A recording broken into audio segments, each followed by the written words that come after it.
Welcome back to Podcast Recovery, everyone. We're your hosts, David O. And Carly R. Today, we're joined by our very special friend, Sheila. How are you doing today? I'm doing all right. Still nervous? Yes. Good. No, I'm kidding. Relax. Where are you from? I was born in Catonsville. Mm-hmm. And then we moved into the west side of Baltimore when I was 4th grade. So I grew up there. West Side area. Yeah, west side area. I guess you could say from there, right? Mm-hmm. Totally. Yeah, totally. When were you first introduced to recovery? 93. Okay. A friend of mine had to go to meetings, and I went with her. She was like, "Come with me," and I was like, "What?" Yeah. Like, it was so many people there. I think it was like, to me, it was like a convention or something. It was, I think, in Little Italy. So it was a lot of people and like a diverse amount of people. And I was like, that's a huge meeting. Where have you taken me? Yep. Like a whole nother land. Oh, yeah. And how long have you been clean?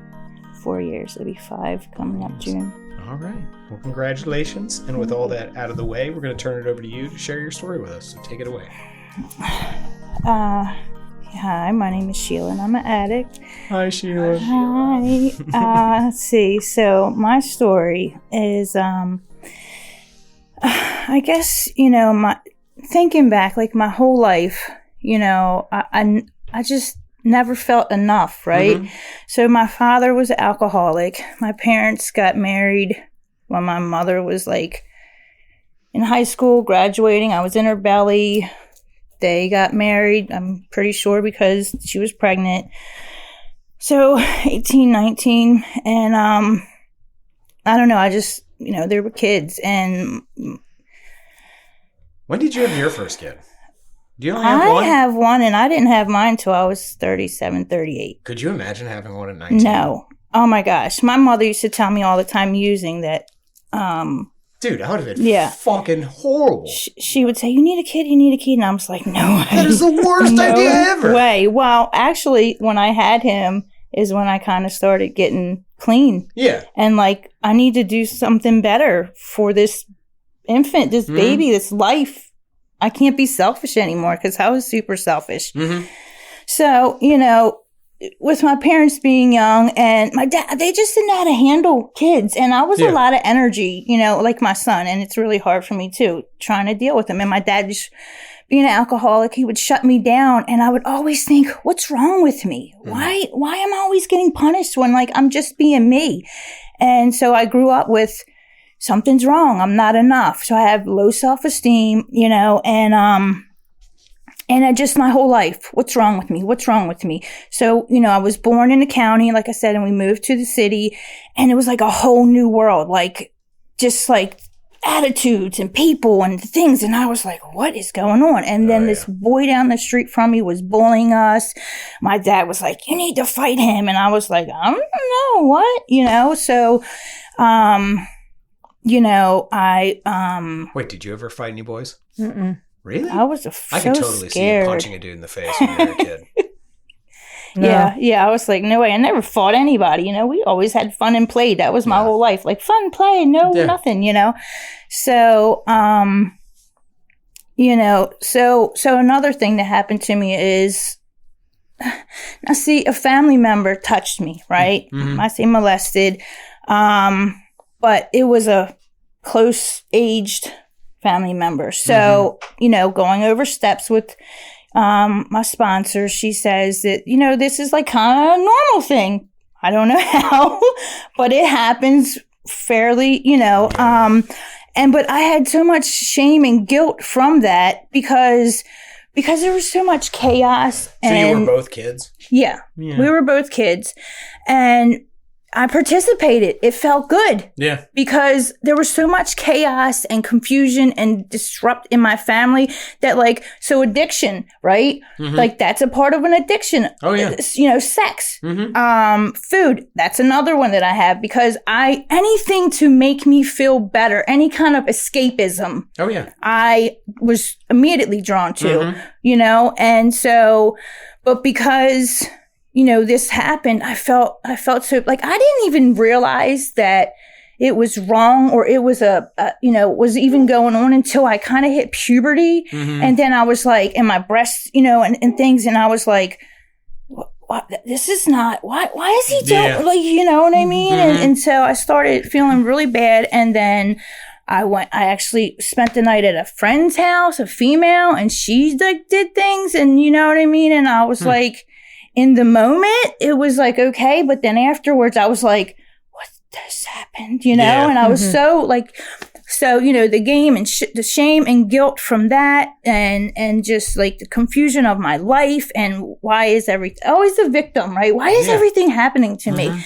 And so, and you're a little older, so like it a lot of that stuff wasn't talked about back then. Yeah. I mean, Dare was around, and that's a fucking joke. It really, it was a fucking joke. and I mean, so my drug of choice was heroin, but I don't ever remember hearing about that. Maybe alcohol, weed, and cocaine. And they talked about cigarettes too. And cigarettes. Don't smoke cigarettes. Oh yeah. They made cigarettes look so cool. Dude, I know. Like one ad I remember specifically in 7th grade is there was like this guy working in a desk, like in a cubicle, and it was like this, like, let's say it's John. Mm-hmm. And John is like, he works a good job. He works 9 to 5 and comes home and like works hard. And then they were like, this is Steve. And Steve had like a fucking Corvette and like 2 chicks and was like playing like pool. And then he then like lit up a cigarette and was like, you don't want to be like Steve. And it's like, what? Yes, we do.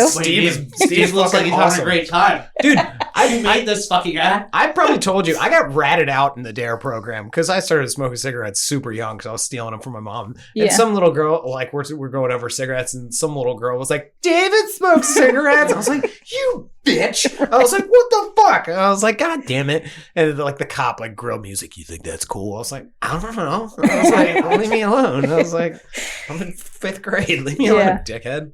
Right. I mean, that's another thing too. I would steal my parents' cigarettes, and me and my friend would like sneak in the alleyway and like, and you burn them just down. to get that like buzz, right? Anything what was to make the first me cigarette feel... you stole and smoked? Mine was a Carlton. Yeah, which I don't even know if they make it anymore. So I'm not really sure. It was either a Marlboro with my parents smoke or like a one of those weird non. You say a Pall Mall, I'm throwing you out. Maybe it possibly was because my friend's mother was older. She had her at an older age too, and all our Pall Mall smokers out there, just stop it. So immediately after we smoked them, we were like, ew, this is gross. And I think we like put our like savings, our, chore money together and got like a Newport. And we were like, love, because then that gave me the real, right? Tastes good, So yeah, we God, thinking about that, like going back, how fun it was just to like sneak away. But like that's the thing, like anything, and that was part of the escapism as well. Any escape from reality, because I hated my life. I was like, why is this happening to me? Everything is shit. Yeah. And kids don't know who to talk to. No, my parents, I couldn't. My dad would beat my mother, punch her in the face. I remember one time, like, dragging her to the bathroom because he just was so angry. So come to find out, he had got molested by a man when he was a child. So looking back, I realized all the anger that he held and didn't know how to deal with. So and that's something like going back, like when shit just wasn't talked about generation after generation after, like it's like, oh, he was just an asshole, and then you find out stuff like that, and you're like, you get a whole new perspective of the person. It's like, this person was tortured too. Yeah. Well, that's a good thing about the steps too, because like I get to like look at things, but from an adult perspective, because the child perspective, like I had no clue. And like looking at things, like it was just like, what is going, and like now I can see things from a different perspective and see why things happened or what happened. And like, that it's okay that some things happened, and this is just what it is. And, like have a little compassion for the things that, like I can understand my father. Like he wasn't even, I didn't really, on my step 4, he really wasn't on my resentment, because like I understood him. You know what I mean? Like I do have resentments. I did have resentments towards him, but it's like, I don't know if he was a different person or something different. I just see. Yeah.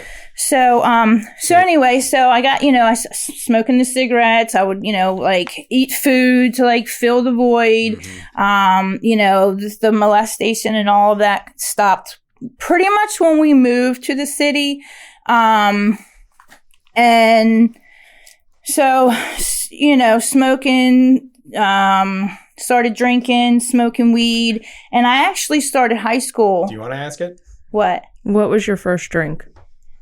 Oh gosh, something sweet. Like I hated beer. Can't stand it. It was something like maybe a Mad Dog. That was like the thing back then. Wine coolers, probably, Yes, probably a wine cooler. Yeah, That sounds very 90s. Yeah, yeah. I mean, yeah. Yep. That's what was yours it. again, Carly?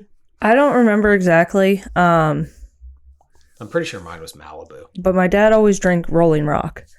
So that's not bad. That's a pretty good one. That's not bad. Mine was that's Natty. a good start. Mine was Natty Ice and like the cheapest like Russian vodka you've ever heard of. Oh yeah, we used to drink a lot of Milwaukee's Best. Oh yeah. Ew, the beast. Oh, gross. Oh, so everybody out there, don't drink. It's terrible. Right? Yeah, we would steal stuff out of my dad's liquor. Wine coolers in the 90s So were he like would such have- a different thing. Yeah, though. yeah. Like this bottle, they had like the shiny fucking foil on the top, and you're like, oh, this looks fancy, and it's Right. like fruit juice. But Right. they didn't look like the right color. Like the No. purples were off. The purples were weird. Like the blues were off. Like Yeah. they weren't like normal No. colors. No. And what loser ass Yeah. adults were drinking those? Yeah, in the no, 80s and I don't even know where we got them I mean, from. they're But just White Claws. They're 90s White Claws, really. That's all they are. I mean, that's yeah. what it is. And then the 2000s is Smirnoff. That's your Oh White yeah, Smirnoff. Oh, definitely. yeah. Yeah, That was the they first were- thing I they ever were pretty- bought through somebody. Yeah, it was. Oh, your Smirnoff and your Hypnotic bottle. It's like, oh, look at this. No, I never purple, did Hypnotic, like- but Mike's Hard Lemonade and the Smirnoff Ice. Dude, Smirnoff Ice would make you puke, and it was That's just so gross. and it was so foamy. Oh, So sweet. So sweet. gross. Okay, So yeah, so see, there's nothing to worry about. This is so much more Yeah. fun than a meeting. definitely. But we would steal rum and vodka out of my father's liquor and fill it up with water. He never noticed. But so when I was going to school where I originally, was born and from, and so this guy did a report on like acid and ecstasy, and I was like, I want to try that because he like the escapism. Yeah. It like was intriguing. What year were you born? 77. Okay, so you're my So- sister's age. Okay. Yeah. So it was just, it was just intriguing to me. I was like, that sounds fun. So I tried that for the first time. That was like the first time I went out did it alone. And my friends were like You did freaking acid out by yourself? by myself. How And I old were didn't you? tell my friends until I was high, until I was like out That of my is mind. They so came and not got me. cool. No. But How old that's were how you? sick I was. I just like How old anything. were you? 15 maybe. Good Lord. Something like that. I don't know. Yeah. Oh yeah. my God. I just wanted out. Just That's fine. take me out of this reality in any I'm just gonna go way take acid by possible. myself for Yeah, the first time. it sounded like fun. I was like, yeah, trip and like be in another world, and like Yeah. they were like, yeah, they're fun, but I didn't really care for it. I just remember like we were driving and the lights were trippy, and I was like Oh, laughing. fuck My yeah. friends took me to St. Agnes and like we're like, we're Those dropping you off, and dicks. I was like, no, my dad's gonna kill me. Please don't do this. And they didn't, right? But like they were trying to scare me, and like it didn't really work. I didn't do Your that friends anymore. were dicks. Yeah. Good I think I Lord. just scared them. Like they were like Oh, really. I'm sure. You know Yeah, what I it mean? was a mutual freak out. But one of the guys that was in there was like trying to feel me up, and like because What a I was dickhead. that high, and like it didn't deter me or didn't even like think. I didn't even think like this is a bad idea because something bad could happen to me. Like you Yeah. know what I mean? Like Mhm. it didn't. It just I don't know. Like I didn't do any more acid, but. So when I was 16, like my friends were like, having sex and doing things, and I was like, I'm losing my virginity. Like I wanted to, like I was chasing anything to make me feel better. I literally I'm doing said that. acid, chasing dicks. right. Like, hey, get me out of this house. I don't know. But like I started seeing this guy and everything, and I know he was like real shy like me. Like my father took that wild, crazy person that I was, and like I just became an introvert and like scared to be myself. You know what I mean? And so I noticed that he was real shy, but when he was on something, I didn't know what, he was outgoing, and I was like, that looks like fun. I don't like the way I feel. I'm always in my head. I'm an overthinker. Like, just shut it all up. Shut it all out. Let's go into another world. And so that's what I did. You know, I found out that and I did it. And like people were like, no, you don't do that. And I was like, psh, don't tell me what to do. I'm doing what I want. And I sure enough did.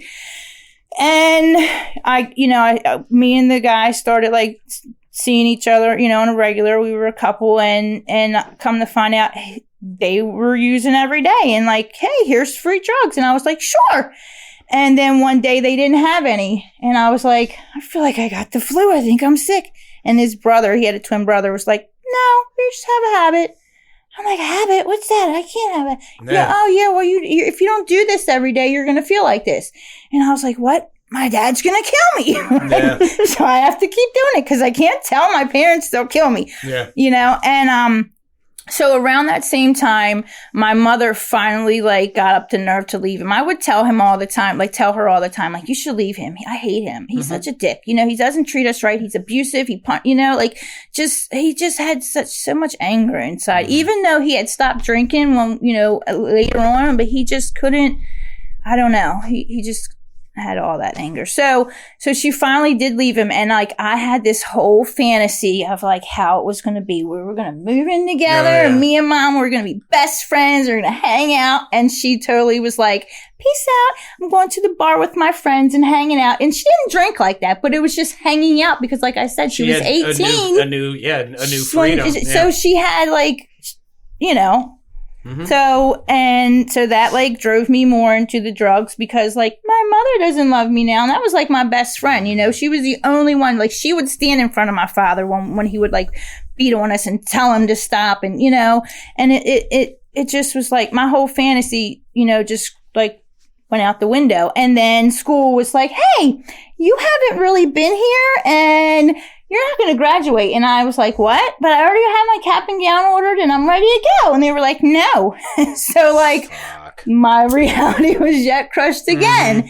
And so I got, you know, I did more drugs, you know. I want to hear a funny story relating to that? Yeah. So I took German in high school and it was like sophomore or junior year, like he was a super cool teacher and like so we would just shoot the shit with him and then like he's told some story and I was like, why the fuck would you do that, you idiot? And he was just looked at me and I was like, oh my god, I'm so sorry. I was like, I didn't mean it. Like I was like, we're cool, man. I thought I'm sorry.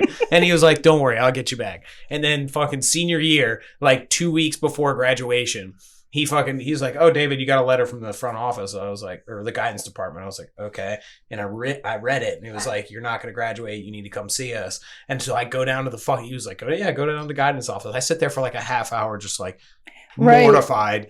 And then like the secretary was like, all right, I can't deal with this anymore. It was a prank. He's just fucking with you.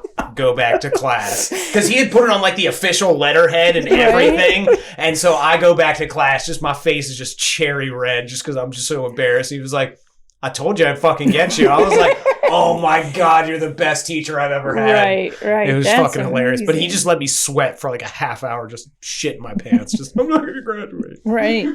Yeah, that's like, it was misery, you know, like thinking that. And so I didn't graduate and I stayed with my boyfriend. Now I'm like practically living with him because mom's not home. She's always out. My dad was a truck driver, so he was always out. You know, he was hardly ever home.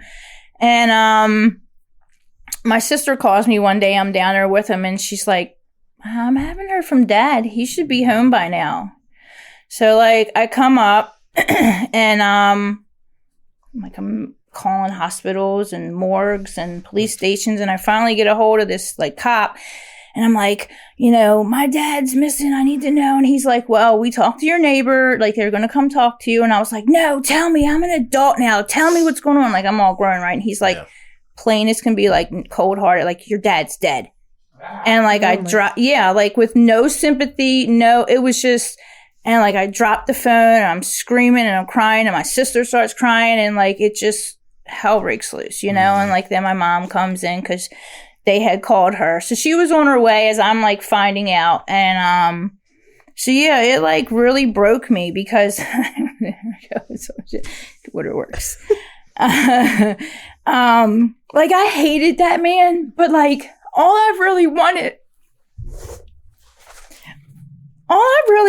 was like his love and affection, and like to tell me that I'm, you know, I'm enough, that it's not me.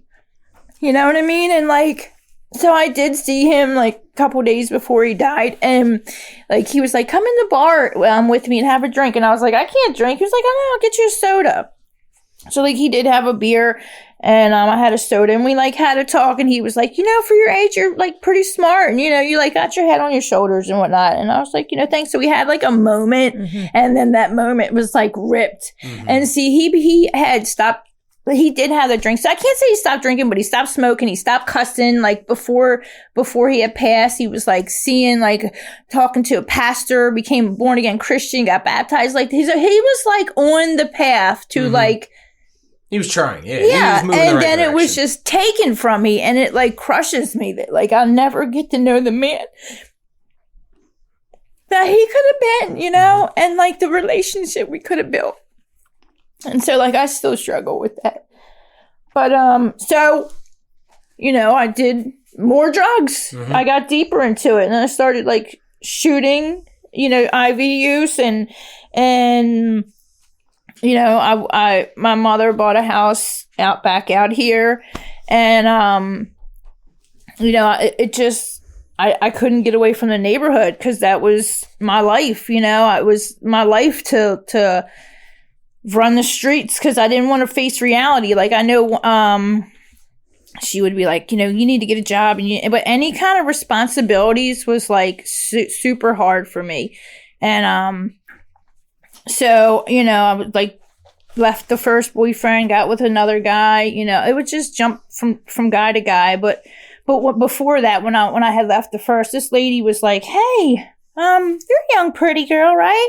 There's this guy, and all you gotta do is lay next to him, and you don't gotta do anything with him, and he'll give you some money. And I was like, I'm young and dumb and impressionable, right? And I'm like, to do nothing and just lay there with him in the bed, and like, okay, cool, we'll do, you know? So I did, and like, we really didn't do anything, you know what I'm saying? And I was like, free money. And then like, I kept using, and it came to the point to where I'm like, I can't afford this anymore. I didn't have the boyfriend. And so she was like, well, you got to do a little bit more. So like, that's where my path went, right? And I did that. And like, I had so much like hatred of myself. It didn't matter. Like, I just hated myself. So do whatever. Like, I'm not hurting anybody but myself. I can't steal from my family. I don't want to hurt anybody else. So hurt me. And it doesn't matter because I don't care about myself anyway. You know, so I did that. I got clean for a little while, like, but like I was still there. Nothing was changing, you know, even though like I went to therapy, but I could never open up to them. You know what I'm saying? I know one time when I was a teenager, my dad, like I was going to therapy. I think I was like 16, maybe around that time before they split. And on the way there, he was like, I think I'm gay. And I was like, wow. No, I don't think you're gay. But like I said, he was molested. So maybe he was. Yeah. You know what I mean? And I was like, no, Dad. But like, I didn't know anything about his story. I didn't know, you know, till later, like things that happened to him. And it just rocked my world, you know? And then when my mom and him split, like he would cry all the time to me. And I'm like, who is this man? So like everything was just, the world was confusing to me. I don't know what, like I never knew what was going to happen. So like I'm hyper fixed on people a lot of times. Like, what are they going to do? How are they going to, because I had to be like that with him. You know what I'm saying? Like with my fiance, he's like, oh, you always are overlooking and overthinking. I'm like, because I had to be like that. You know, I never knew what was going to pop off at any when you're moment. Conditioned that way for so many years, it just becomes a second nature. I overthink things. Like I'm like like strategy kind of thing, like 10 steps ahead, because what if this, I got to have it all planned out just in case shit goes wrong. I need to know every step beyond the steps. Do you ever have arguments in your head that that never with happen? other people? Dude, I with, prepare yes. so many fucking different like comebacks. I'm like, they're gonna say this. And yes. Like, oh well, guess what? Fuck you. And yes. Like, oh my god, that is nuts. So yes, all the time. All the time. Don't mess with me because I got it planned. It's coming. I'm cocked. I've had arguments with Eric, and he just I didn't even I hadn't talked to him in 2 weeks, and I was like, man, if I bring this topic up to Eric, he's gonna say this. Yep. And be like, you're full of shit. You're fucking wrong, Eric. Yep. And it's just gonna go a million different ways, and then the conversation never even happens. Yeah, but you're prepared just in case. Yeah, it's like the Tom Brady argument that David thinks he's Shut right about. the He's fuck so up. fucking wrong. Shut the. It's like you're holding on to this thing that I just don't even. I hate you. Yeah, because you're wrong. So much. I hate you. So he doesn't think Tom Brady's the best quarterback ever. I don't want to talk about. It's just a dumb take. This is just. What are you playing with? This is granola. Well, I hope it spills on all of your floor and you get ants. I started doing. This is how you get ants. Intermittent fasting, so I'm hungry. You just ate a bagel. Yeah, and some grapes. I think I see that's grapes. my first meal in 16 hours. Yeah, you're full of shit. Anyway, eat it all. Fuck off. So, So I don't know. Everything was throwing me. So I'm now a streetwalker. That's my life, and I think. Can I ask you a weird question? Yeah. Did you have a different name? Did you go by Dakota or something like that? No, I know. I don't know. This came into your mind. Came to my mind. That's probably a good idea, but no. I used to this is because strippers have different names. Yeah, that's not their relevant. Yeah, I was so bad at this. I would get them to drop me off near my house. That's so bad. Can you drop me off? That is so bad. I need to go home. I've been out on the streets for too long now. I need to go home and get some rest, take a shower or something. I don't even know. Or maybe I might have did it every night. Can you drive me home while we're done? Yeah, that's so sick, right? But I don't think I would drop them off at the house, but close by. You know what I mean? And how big they could have been anything. They could have fucking killed you. Yeah. So, yeah. I actually, dude, how many serial killers throughout the years have preyed on prostitutes? So I've been in fucking many. I've heard about that. So this fucked up. One time I thought I was going to get killed. This guy was super weird. He took me into this wooded. I was freaking scared when I left. And you would have thought that I would have been I need to change my life. Some alarm bell would go off. No, it didn't. It just. Yeah, because you walk out and you're like, oh, well, that was weird. Yeah, and I was like, okay, I gotta get my stuff because I'm starting to feel a bit. Yeah, I was on my, I said, I would get rides sometimes through my. I would even ask people, hey, can you give me a ride? Not John's, if that's what you call it. Mm-hmm. And people would drive me home. Well, this one time there was this white van and we kept riding around. And the white van. It was pouring down raining and I kept telling him no. And I left where I was at and walked down the street and I don't know, I was probably high, of course. And I wasn't paying attention that it was the same dude that kept riding around that I said no to. And I was like, hey, can you give me a ride? And he ended up raping me. It was... And he threw me out and I got some strange person rode me home and my mother and my sister were go to the hospital, And I was so full of shame and guilt of it's my fault. I shouldn't be out here that I didn't do anything about it. I just stuffed it away. You know what I'm saying? And it didn't change anything. I continued on. I deserve this. I'm a piece of shit. I don't deserve to be here. Nobody loves me. You know what I mean? Are you crying, David? No, I'm not crying. I'm just angry. Yeah. Because that shit shouldn't happen. No, and I really felt like I deserved it. Just from birth, I just felt like piece of shit. Nobody, So, I would... So, I got on the methadone program at one time, and my mother was like, this is the best. You kind of when you're on meth and you're not running the streets, you kind of get your child back a little bit. Mm-hmm. They're a little more, and she was like, I don't care if you stay on this the rest of your life, or, and then, I think I had come into the rooms and, I know I had got on probation. That's probably why I got on the meth, because I got caught. And I got probation, so I had to get my slip signed, and then, you can't be using, so they were like, get on the methadone. Mm-hmm. So that's what I did. And then I was like in the rooms, and they're like, "You're not clean." And I think so I tried to get off of it, and of course it didn't work. I moved in with my grandmother, and I was like, cause she doesn't have anything to do. I'll keep me company, stay up, well, Which is like so fucked up. Like, and Eric and I have been talking about this for years. Like, if I don't care how this sounds. If you're out there and you're in any whatever fellowship and you tell somebody on Suboxone or methadone that they're not clean, you can fucking kill that person. Yeah. Don't say definitely. That shit. So listen to this. It has killed people. It has killed people. That's not even not a joke. Yeah. Well, I got off of it.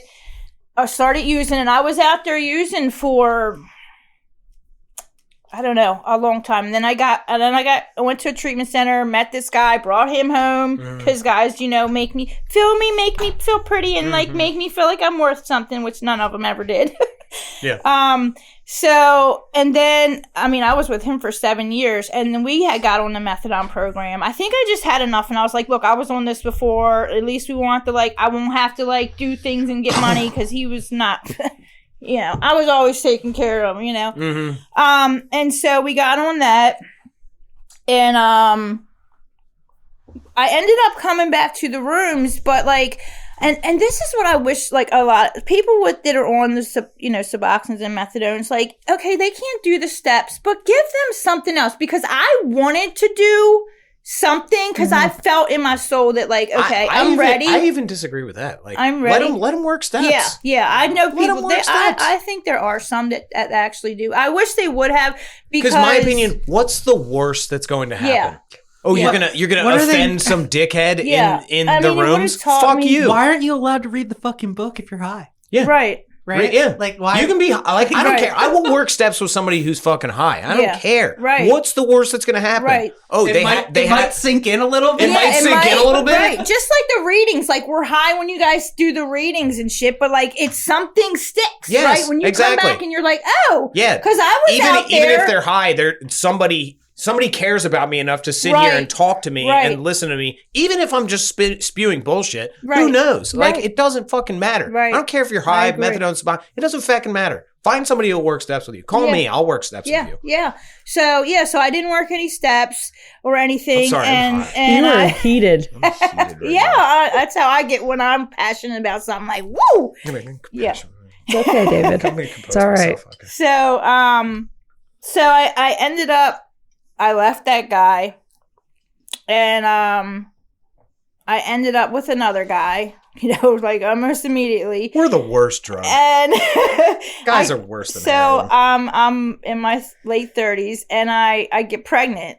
And I'm like, well, I'm feeling like shit. You know what I'm saying? I can't sleep. I have restless legs. So I stopped coming. And I'm not doing anything here. I'm just listening. They don't want you sharing too much because you're high. And you know what I mean? And that's the thing. When I first came around, I don't mean to skip around, but when I first came around, I hated NA. It was what's that saying? Take the cotton out of your ears and put it in your mouth. You don't have anything to say. I had a lot to say. Yeah. I'm hurting. Fucking listen to me. Yeah. You know what I mean? And the way they were made me feel like my father. That we don't want to hear anything you have to say. Shut the hell up. We'll tell you when to talk. And that's how he was. And I was like, fuck all you people. Yeah. You know what I mean? And so I didn't care to come back. But when I came back, before I had my son, it was different. And I was like, wow, this might be it. You know what I'm saying? But I wasn't allowed to do anything. So when I got with my son's father and he was drinking and, and I was like, okay, whatever. After I had my son, let's drink. And then that didn't work out. He was toxic as shit, kind of like my father. I couldn't even go to the grocery store without taking my son. Dude, you know how much energy it takes to take a baby to the grocery store by yourself? Yes, I do. He would be like, take my daughter with you. She'll help. How about you fucking help, you piece of shit? Yeah. You know? So I left him because I'm getting to the point where men are shit and you're not going to fucking treat me like this. And I'd rather be by myself and raise my son. But because of that, I was like, okay, I got to change. I got to get off of this methadone. And so another reason why is because I was on the methadone, my son was addicted. Now I was trying to get off of it and I was down to a low dose when I found out I was pregnant.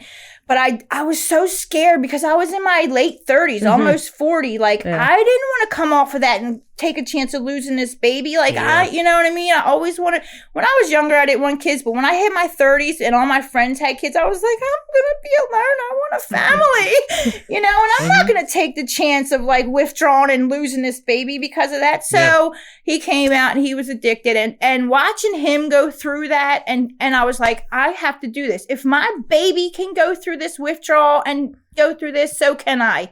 And so that's what I did.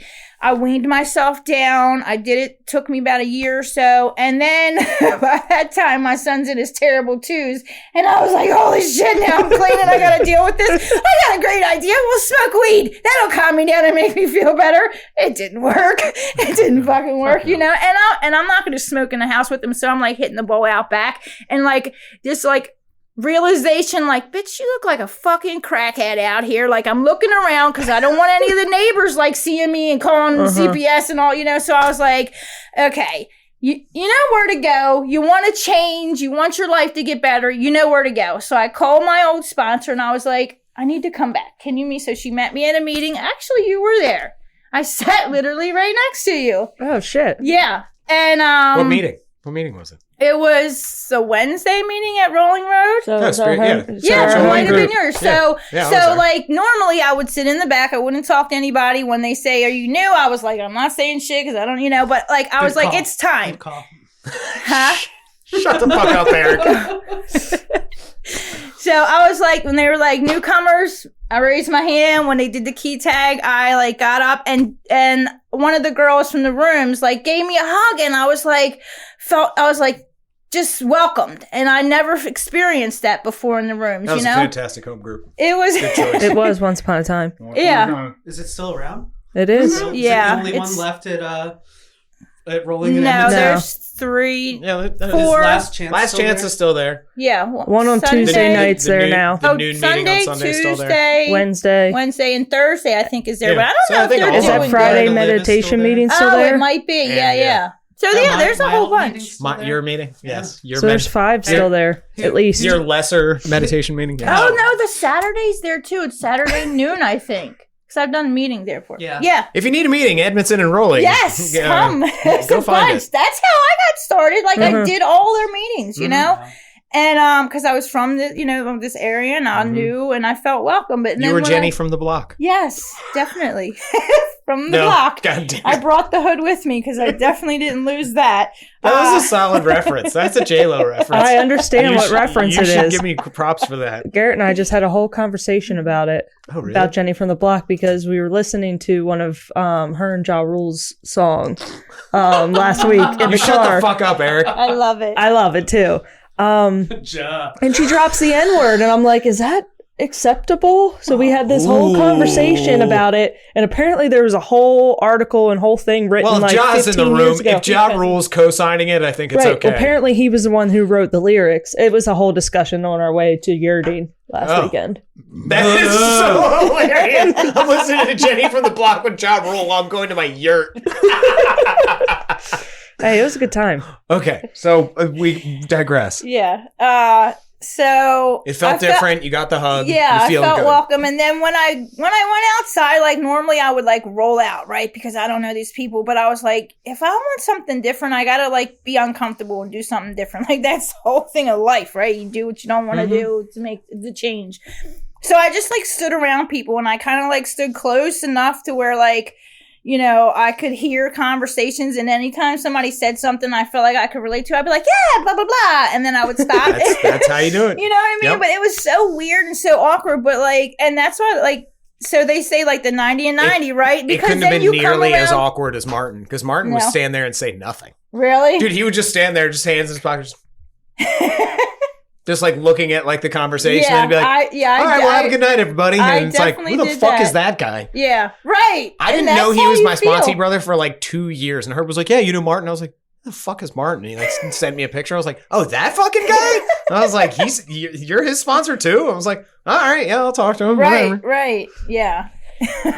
Yeah, but that weird standing there watching all the clicks and like, where do I fit in? Who do I talk to? So I did that on occasion. And then, I was going to the ocean with a friend of mine and I shared that like they drink, but I still needed to get away. Like it was my first time away from my kid and I wanted to go. And I was like, but they're going to drink. I know they're going to drink. And I just want to like let you guys know I don't want to drink, but I still want to go visit with them. Like I told them I'm in recovery and they knew all this, but I don't expect them to like change their, Yeah. So I went down and like people like shared and gave me their number and on the way down. So I love the club and like music and dancing and drinking, right? And on the way down, like club music came on and I was like, and I had that feeling of like, I want to have a drink, maybe, party. So I called real quick. I changed the channel and I called and like talked and it got me through it. And then while they were down there drinking, like I got in the hot tub and just watched them like dance and twerk and do the shit. And I was just like, okay, it's fine. I was okay with it, just watching and enjoying the moment and like letting them be where they were. It's because I already knew that like I didn't want that life anymore because I had tried to go out and drink and just drink. Like, you had lived that life to the end of the road before. When I got clean, like I was smoking weed and I was going out with my friends and drinking. And I was, like when I got clean, she was like, it's summertime. It's like, what do you mean getting clean? And I was like, listen, I just can't do this anymore. Like, I don't feel like my life is where I want it to be. And, this is just, it's time, so, that's what I did. And then what do they tell you? Like, don't get in relationships for the first year. So I did that. Like normally, I mean, I had people were hitting on me and trust me. Yeah. Who doesn't? No, people don't. Eric, did you get into a relationship your first year? Yeah. Yep. Why wouldn't I? Yeah. I waited. I waited 6 months. I waited the whole year, actually. I had no interest waiting. I thought that was... Well, see, I had done that before. Well, you're a hot commodity, Eric. Yeah. You're pushing them off with a 10-foot stick. Well, I just knew myself, and I knew myself, and I knew my pattern. My pattern is find a man to fix me. Oh, yeah. And I would lose what I was trying to do. You. Right. Yeah. And so I was just like, so really I should have worked. I wish I would have like actually worked more steps then, you know what I mean? Cause like I would know myself more and I don't know. I don't know. I wish I would have, you know what I'm saying? But I mean, already in a relationship. Yeah. A lot of people do come in relationships and some of them like their other significant other drinks and does things. And I'm like, I don't know how you guys do that. So I don't know that I could do that. Cause I would want to join. She's a fucking champion. Yes. It's miserable sometimes. Yeah. Cause then they're having fun. And you're just like, I want to do I would probably break and be like, fuck it. I don't know. I'm just being honest. Like, I don't know that I could do that. So, I did get in a relationship. Like, I had like a year and, I don't know, a couple months. And he didn't have a year yet. He's in November. I'm in June. So, it was fucking hard. Like, relationships are hard. When COVID hit, like his triggers came out. You're just stuck with him. Yeah. And like he's out. I'm an introvert. I'd rather be home chilling. And he likes to be out with people. They give him energy and they drain the shit out of me. So like he couldn't go out. He used to play softball, go fishing, doing all the things, and like he couldn't. And then his dad's anniversary to his death came, and like this was his first time like really like being clean and like dealing with feeling the feelings. And so like he was on Facebook and he messaged some female and was like in her inbox and sending pictures and talking all kind of stuff. And I found this out, I knew something was up. Like I said, I watch people, I notice things that are off. And I was like, what's wrong with you? And he was like, nothing, but it was written all over his face. And I prayed and I said, if something's going on, like show me to where I cannot deny it. You know what I mean? And she sent me all the messages. Well, not her part. Pretty much not her part. But his part. And it was, wow. Was it another girl in the room? So, no. Okay. No. That's good. That would have been like, yeah. Because then you would have fought somebody. Yeah, definitely. So I went out and I asked him and he denied it like always, because that's what we do. We deny, we manipulate. And I was like, and he was like, oh, then he tried to tell me that this is an old picture. And I was like, dude, you see the rose that's on your hand? Like, you got that after we got together. And that's my bed that I just took the sheets off of and asked you to take them out of the washer and put them in the dryer. What? This is what you were doing? This is why the sheets aren't put in the dryer? What the hell? So, but he still lied and denied it. And then, he was like, where's all my money? Took his money. Apparently, he was on his way to go use, because he was like, fuck it, I just lost, the best thing of it. You know what I mean? But he called a friend, and thankfully, he didn't use. And we made it through it. We worked through it. And I don't know. I think it made our relationship better, actually, because, I don't know. We just realized, I'm not putting up with that shit. And I told him, if that's the choice you want to make and you don't think that, I'm the one, then feel free to leave. Go. You know what I mean? I'm not stopping you. But, if you want to, do this with me and, be an adult and really, have conversations, and we do. I let him know. Sometimes we get triggered and I, blow up, or I don't talk at all because I'm trying to process it. And he's, terrible at, showing emotions or... Oh, you mean he's a guy? Yeah, he's a total guy. So, he's so good I'm good at one-on-ones. He is not. He's good with people, and I'm not good. We're, total opposites, which, is good because it works. We balance each other out. He's so playful, and I'm super serious. You know what I mean? I'm just we gotta do the Virgo thing, I guess, right? Yep. So, we just, I don't know. It works. But, yeah, today, I haven't worked in a very long time, and I, started this job in recovery, and I fucking hated it.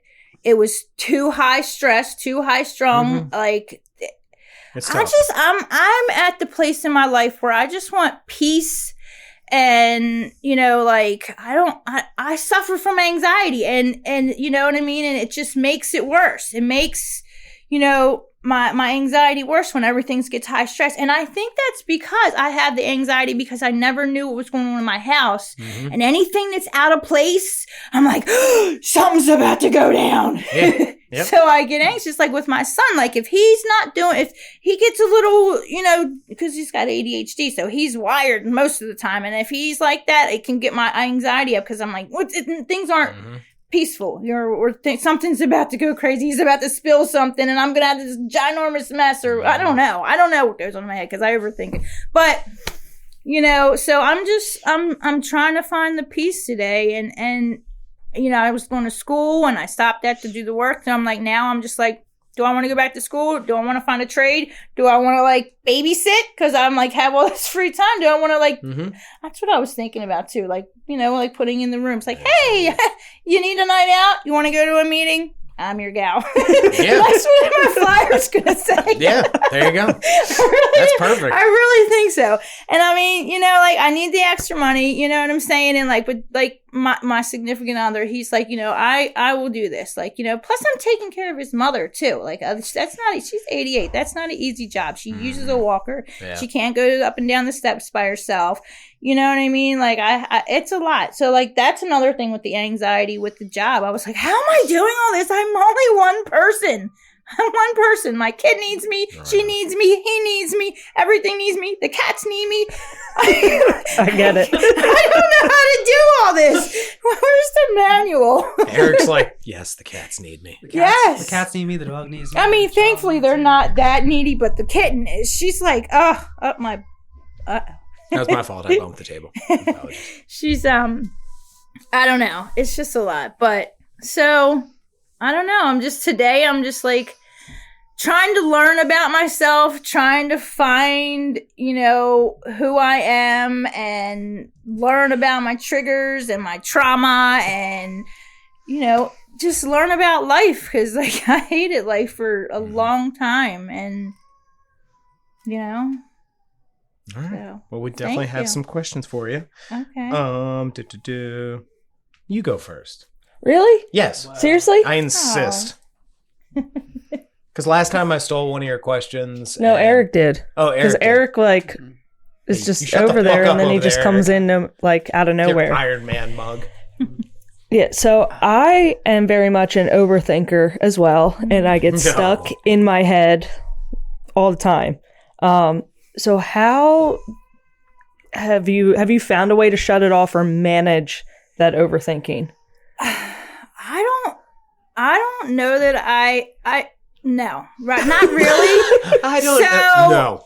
I do know, like, meditation helps me. I had this exact question. This is why I wanted you to ask.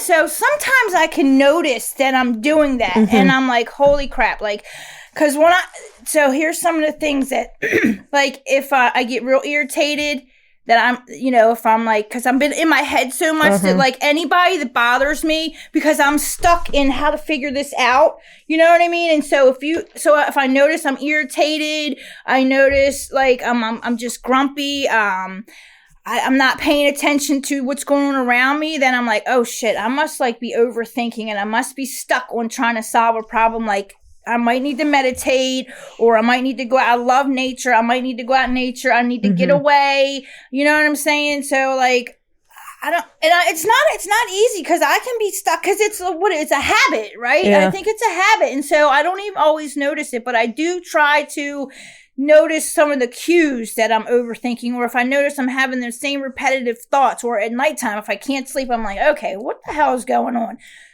Do I need to call somebody and, like, run this by them and help get it out of my head? Because I think I have all the answers and nobody can help me. So, like, we're figuring this out. Don't fucking bother me till I figure it out. You know what I mean? And, like, or is this something that I'm overthinking that's, like, from the past and, like, like, just not relevant? I don't know. I definitely haven't figured it out, but I do know a few things that, like, help me notice that, like, I'm stuck in that mode, because but, like, it's so funny, like, I will have conversations with, like, people in my head and argue with them. I'm prepared. Every day, like, that's the thing, and it bugs me sometimes. Like, Joe's always like, oh, was I supposed to say? It's fine. He's always like, why do you always think that it is? You know how many Joes there are out there? Yeah, millions. Yeah. Nobody knows who you are, Joe. Right. But he's just like, you're always overthinking and overdoing. And I'm like, because I need to be prepared, and I'm scared, dude, of not being, you know what I mean? Like, that's fear is a big problem of mine. Fear of life, fear of the unknown, fear of... Oh, yeah. Dude, my fear section in my fucking step work. Oh, you're sitting 6? Is that what you said? You're what? No. The fear section. I think it was in 4. Yeah. Dude, that section was so long for me. Yeah. Like, I was just writing, and then I was like, oh, fuck, I'm afraid of everything. This is cool. Didn't know that. Yeah. I thought I was like, oh, I'm not afraid of anything. Right. I'm a big, tough guy. Right. Like, I don't know that I noticed it at the time, but, like, afterwards, I was like, man, I don't think I put this on here. I don't think I'm realizing. But the moment you catch yourself in overthinking, doesn't it kind of make you laugh a little bit? Like, no, only me. Okay, I'm crazy. But I'll be having that argument. I'm just like, I'm driving. I'm stuck in traffic with this motherfucker. And I'm just like, wait, hold on. None of this is reality. I was like, I literally just made up all of this. Like, I got written a fucking script for a whole play of bullshit that is never going to happen. So shut the fuck up. And then I turn on my radio. Is that like our sense of, like, trying to have control over something? Probably. Because we're not only controlling our narrative, we're controlling somebody else's narrative as well. Yeah. So, and it's like an emotional release because and it might not even be related to them. Like, I was probably pissed off about, like, something else, and I'm just going to take it out on somebody else in my mind. Yeah. So, like, now, since I am aware sometimes of that constant chatter, I'm like, bitch, shut the fuck up. I ain't in the mood for you today. Yep. That shit ain't right. That's not true. Blah, blah, blah, whatever. He ain't doing that, because it's like Joe goes out the door and he goes to a meeting, and my fucking head will be like, oh, he's talking to somebody. He's meeting somebody. He's da-da-da-da-da. Like, the whole thing, because I have trust issues. Men have all of them cheated on me or did something. You know what I mean? And so, but, like, he's... And even Joe, so, like, I have to, like, now, like, is this the day he's gonna do it and I'm gonna get my heart broken, so, but I have to, like, I try to just, like, turn it over in my higher power and be like, you know what? I trust that you will tell me you did before, and it always has, right? And I just refuse to believe it. I just refuse to believe the red flags that I saw. I refuse to believe no, they wouldn't do that. You know what I mean? Yeah. And then I get my feelings hurt when this I have full-size white expectations. van might be a good guy. Right, that's not the same guy. No good guy has ever has driven one of those 10 vans. times. Yeah. You've seen Silence of the Lambs. You know what's happening. Yeah, I don't know, but yeah, I just try to turn it over sometimes. Yeah. I don't always. That's a solid it's reference, hard. by the way, Eric. Puts lotion on. Ew. I want to take the. Ugh. Don't whisper. Oh, that was gross. Stop fucking talking. You're just creeping me out. It's like a snake slithering in my ear. Ugh. Lotion on it. I can't do it. You son of a bitch. It's so gross. What question do I have? All right. How have you worked on your self-esteem and really kind of trying to build yourself up and repair that not feeling enough feeling that you grew up with for so long? So like that's been a real work in progress this year. So I have always suffered from acne, right? And I would not go outside, or I wouldn't go out without makeup. And like, it's like I would pinpoint, I would zoom in on that. It would be like a mountain, you know what I mean? And I'm like, ew, you're the ugliest, you know what I mean? So now, like, I look in the mirror and I'm like, you know what? It'll go away a few days. Mine usually my skin is so bad, like they will stay there. Just the color, the redness will be there forever. But I look in the mirror and I look at my eyebrow. I point out what I do like, right? I like this. I like that. Look at you have this. You know, I might not like the way my belly looks, but like I have a nice butt, I think, right? You know what I mean? Like I try to, and somebody I dated one time, he said, you know, women are so funny. He said, guys look in the mirror, they're like, look at the muscles, look at this, look at that. And girls are like, ew, that's look at my flabby, blah, blah, blah. So, I don't know, maybe. That was a deep cut. That was good. I like that. That was such a deep cut. I was not prepared for. That man comment, though, that I do agree with David more. The guys don't look in the mirror and do that. Guys just don't say it. Like, You don't? I have been super critical over my body my entire life. Yeah. Like, I have desperately wanted to be 6 feet tall my entire life. Yeah. And all the other men in my entire family are way taller than me. Yeah. And I, of course, took it after my fucking mom. So I got the short genes. So I'm 5'9". I'm like the definition of average. I'm 5'9", 150, brown hair, brown. Like, I'm just like the most typical fucking white dude you'd ever fucking see. Just generic as shit. And I'm like, I do not want to be this. Like, and because magazines, movies, it all fucks with you. I don't look like fucking Thor. I want to look like Thor. If I could just sit there and fucking just pound iron for 8 hours and look jacked as shit, I would love that. But like, that is not my fucking story. And it's hard. Yeah. Guys, I feel ugly all the time. I've shared about it in commitments when I used to do commitments, and like guys would come up afterwards and be like, "Yeah, I feel that too." And it's like, yeah. Yeah, when he said that, I was like, guys that get eating can't disorders be true too. Because, you know what I mean? I know, man. I've known guys that, like, had depression and stuff and, like, or overweight. And I'm like, dude, there's no way. If you're, like, nice and fit and shit, you know, I'm like, yeah, of course you might look in the mirror. And he was might just be a bro, up. though. Like, he might just be a basic bro. Yeah. Where he'd be, like, looking at himself and be like, damn. He had all the muscles. He was cut up. So, of course, he's going to look in the mirror and say that. But, like, if I was thinking to myself, like, dude, if you weren't, like, cut like this, you probably wouldn't say that. Like, but, yeah, so, like, I just try to, like, because, I mean, even my hair color, my whole life growing up, I fucking hated it. Like, I was teased, redhead woodpecker, Annie. Like, I was usually the only You're redhead not even in that the red. No, but when I was born, it was carrot Woody orange. the woodpecker. Woody Woodpecker. It was a cartoon. Well, I know. Yeah, I know. But yeah, why? because he had a red hair. I don't know. Red hair. I was like, okay. Pippi Longstocking. Yep. Anything. For the record, a totally forgotten movie, Pippi Longstocking. Fantastic. It's kind of a weird movie. Very weird. Very peculiar. Yeah. But it's classic. I made that reference to like one of my young coworkers. He's like in his 20s. He's like, who the fuck is Pippi Longstocking? I was like, fuck you. Right. You fucking Gen Z piece of shit. It's not that great of a movie. No, it's not, but it's part of my childhood. Right, So it's amazing to me. I think so. So, but my hair was carrot orange, rather, when I was born. It's just gotten darker over the years. So now I look at it, I'm like, damn, where's my red hair? Now I'm like, I want it back. Too late. You're not like Stephanie. Like, Stephanie is a ginger. Yeah. Well, she dyes her hair now, so I don't know how natural it is. Yeah. I think, But yeah, that's the color I wish it looked now, like a little more red or orange. But now I'm just like, whatever. So I'm just trying to be more accepting of who I am. This is who I am. Like, I try to list out my qualities. You know what I'm saying? I'm a good person. I'm loyal. I don't lie. At least if I can possibly help it, because I fucking hate lies. Just be honest. Like the other day, let me just go off on a tangent. Like, I thought my fiance was watching porn.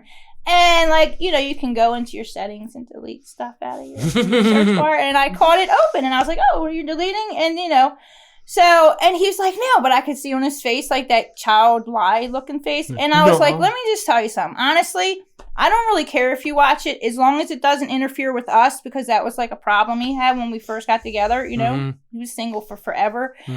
As long as it doesn't bother, because listen, there's some days that I want to just like go off and have me a little nice lonely time, because I know how I like it. Fuck, right? I don't give a shit. And I'm like, you don't think I might pull it up and be like, oh, just get me reared up and then I'm ready to go, like whatever. And he was like, oh, you do that? I'm like, maybe sometimes if I want to, but be honest. If you are in a moment and you want to do you, but don't lie to me and don't let it interfere with us. I don't really care, as long as it doesn't become like addiction where you're doing it all the time.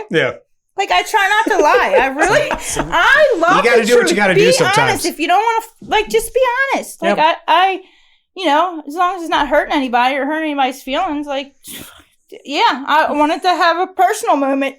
Yep. Okay. Yep. You time is important. Right. Yeah. You love yourself, right? Yep.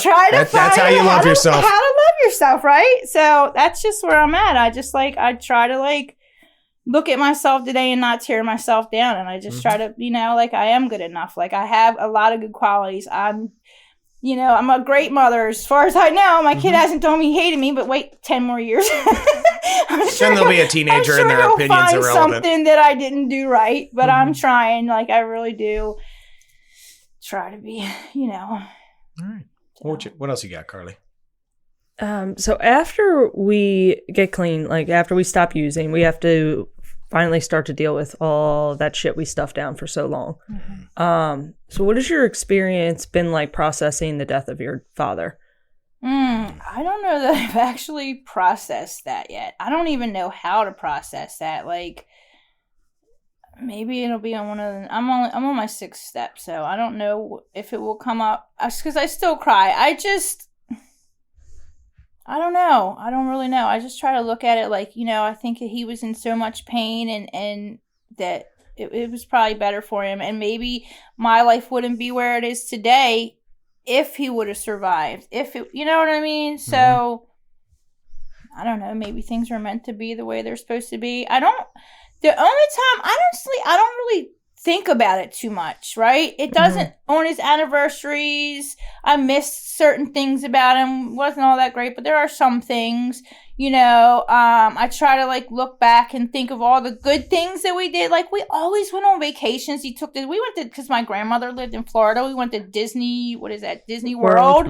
Like, so many times, like, all the time. Like, he tried to be a good father. He just, like, when things went crazy, or I spilled something, like with my son, right? If I spilled it, he just got crazy. Or if somebody came in the house and stole all the CDs, like, he blew up. Like, his anger was, like, through the roof. You know what I mean? And, what was that one cartoon? Who came in and stole all the CDs? Yeah, like, one of my sister let one of her friends in, and the guy was using, or his friend that came with him was using, which he's actually in the rooms. I know. Nice. Yeah. And he stole a bunch of them. So it wasn't like, because my dad had like the stand. Get your fucking amends. Go to that guy. Remember you stole those CDs? Give me my fucking amends. Right. Because he was clean and then he used and he's clean again. So he might be back on his next step. Like, hey, you owe me amends, buddy. Give me my CDs back. You stole my dad's shit. I got big trouble for that. That's funny. You owe me a beating. Oh, God. That's terrible. That went south. No, I'm just kidding.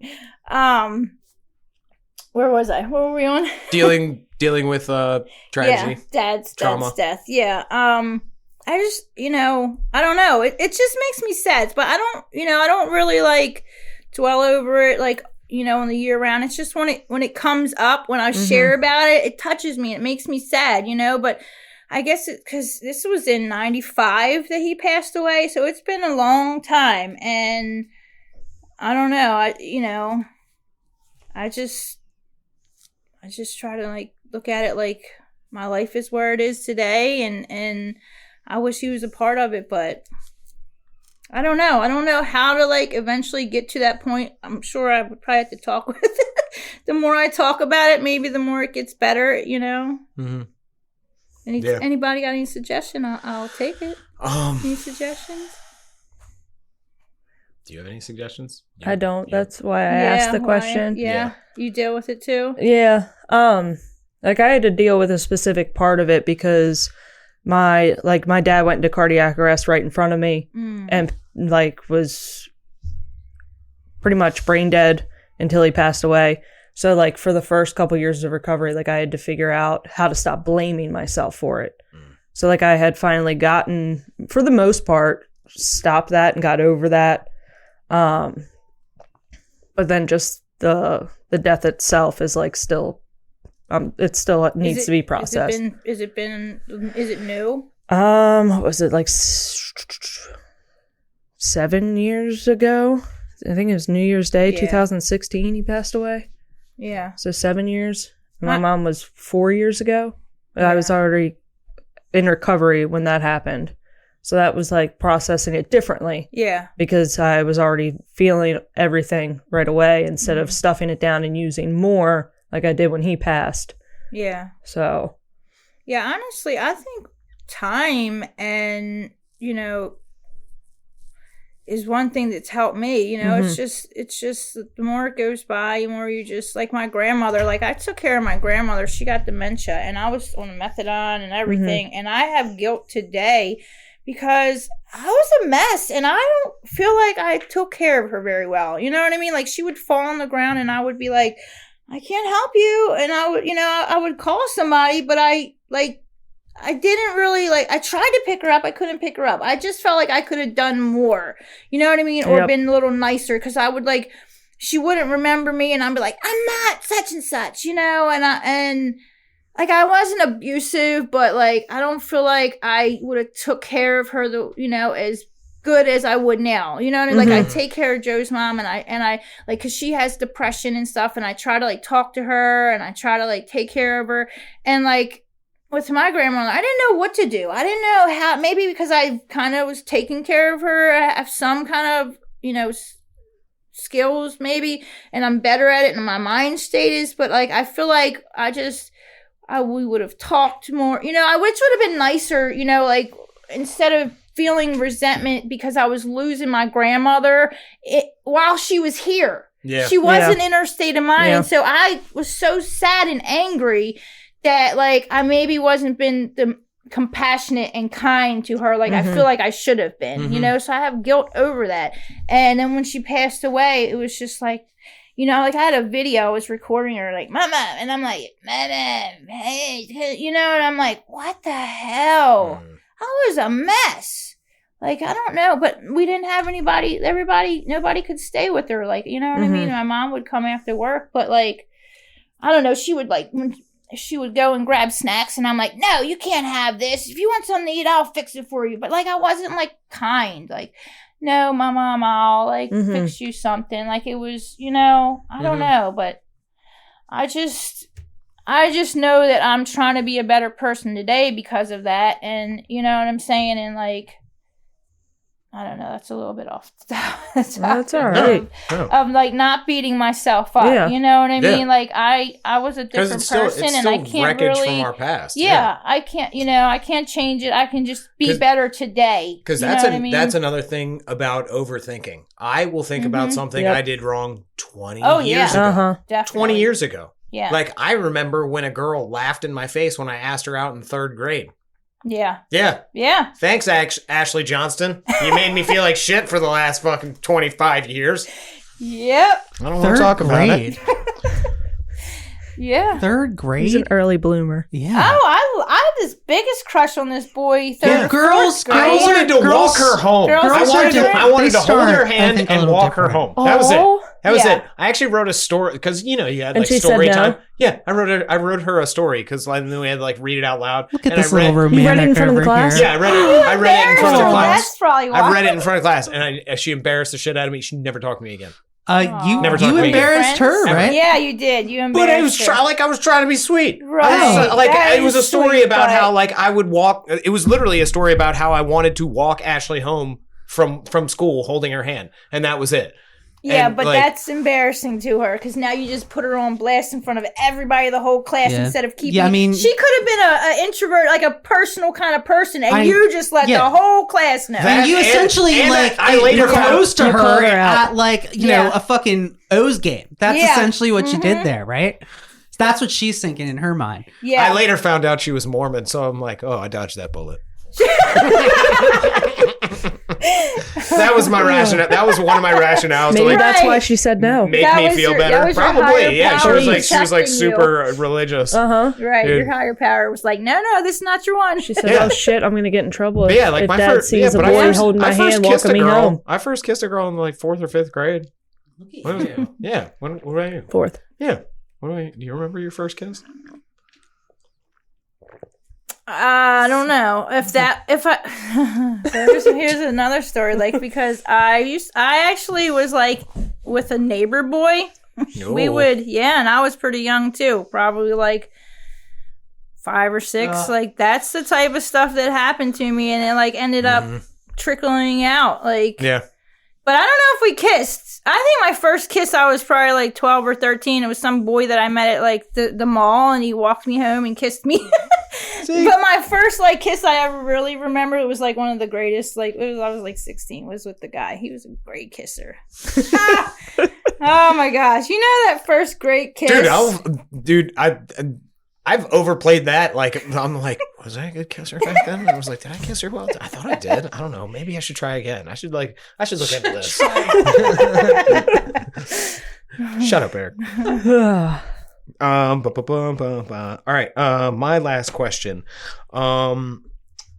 So I know like the beginning of your relationship with your son, him being addicted to methadone, probably not the best. It is what it is. How have you, besides for just a daily amends of staying clean, how have you made amends to your son and like throughout your life, and how have you processed like how that began? Yeah. My son, so it's really hard. I just try to be a good mom and be present, which I'm not great at. I'm so not great at, right? I get caught up in the world. I get caught up in my head. Like, so this weekend when I told him because I was working and I was never home and tired all the time, I told him like we could do things this weekend. So I try to spend time with him. And I mean, I've been a stay-at-home mother his whole life, and I think that's why he's attached to me so much. But I just try to like, so like let him be the person he is. Like sometimes he talks back too much, and I really should get a handle on it. But like my view is I was shut down. He's 8. Oh, he's 8. Oh shit. I was way off. He was 3 when I came in the room. Oh, okay. Yeah. Have you seen? You never met my son? Probably not. You've definitely. I think you've definitely met him, but that's probably why there's so many that's probably why you babies. think he's 4 because I probably met him 4 years ago. I was like, oh yeah, that's a cute baby. Yeah. But like because I was shut down of how I was, I try to allow him to have an opinion and talk. Even though at the end of the day, I'm like, no, you're not doing that, or no, I don't care what you're saying. Like that's not, you're not an adult. I know what's best, Yeah. But I just try to like let him be. Like he likes to wear like some of the weird stuff that he likes. His dad's like, you shouldn't let him wear that. He's gonna get picked on. I'm like, he wants to wear it. He's an individual, and I'm trying to let him be an individual. You know what I'm saying? And let him be the person that he is. I'm not trying to change him. You know what I mean? And I'm trying to allow him and teach him. And I don't know.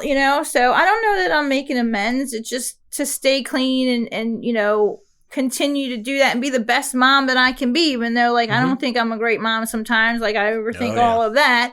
Right. But like I've talked to so many parents too. It's like, no matter what you do or how good you think you're doing it, there's gonna be something, you know what I'm saying? Something that they hate you for, you know what I mean? Like my mother, I resented her. You are the reason why I didn't graduate. You should have been the mother. You should have stayed home. I was a victim. I blamed her for years.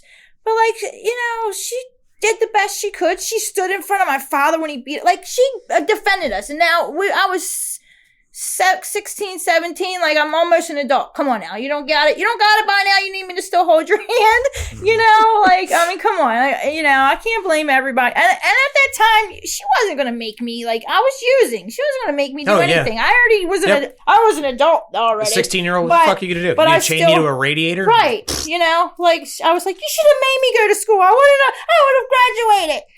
You know, but like she did wake me up and I was like, I'm not going. And what's she supposed to, like, you know, drag me out of bed, dress me and like drop me off? No, no. You're an adult almost. You can handle it. This is the life you choose. So he's going to hate me for something, you know, I don't know. You made me go to school, Mom. Right.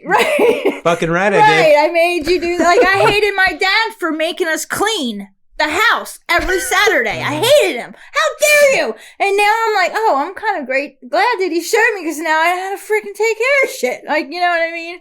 Once you get that adult perspective, things kind of change. You're just like, oh, there's a reason for this. So I try to tell him too, like, there's a reason I'm telling you this. The reason is this, because that's another thing too. Like, I always, growing up, I always was like, why? Yeah. Why? And they never gave me a reason. Because I said. Yeah, that's not a fucking reason. Why is a crooked letter? I don't know. Dumb things they always would say. And so I try to explain things to him. Like, this is why you're punished. This is why you're not allowed to do this. Or this is why we can't do that. Or why. You know what I mean? Because, like, I want him to understand the world. And I don't want to control him. Like his dad, you know, he's the controller too, like my father. But when I became an adult and my father was dead and my mother was I was like, what do I do? What do I say? How do I act?